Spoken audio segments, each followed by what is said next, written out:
นี่ก็สวัสดีเนาะมาเบิ่งทางโน่เพิ่นอีกรถเนาะโอ้เบิ่นเนาะครับเบิ่นหน่อยคณะนี่นะ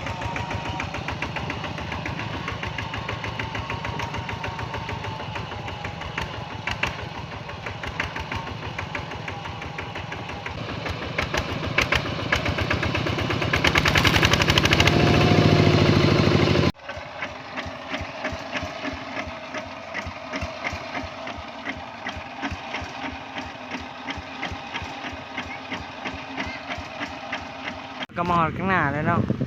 ร้านนั้นปั้นเขาเนาะของเขาเวียงเลยนี่จะเขาปั้นเนาะร้านนี้ก็ปั้นเนาะนี่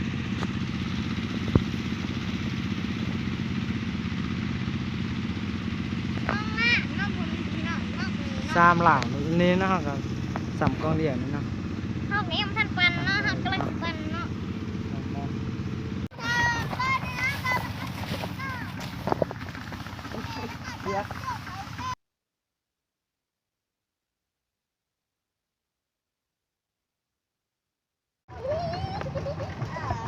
เป็นอะไรอย่างมอนี่เลย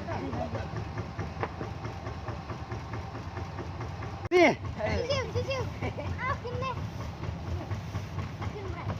โอเคขึ้นเลยมันสิเดียว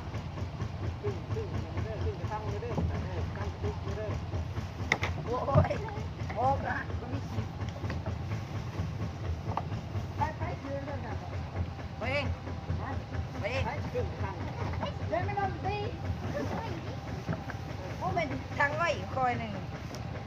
ไป เดี๋ยวเอาโทรศัพท์มาถอดนี่ ลำบากดิคอยได้คลิปนี่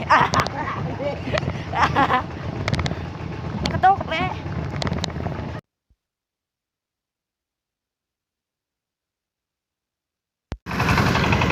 ถ่าย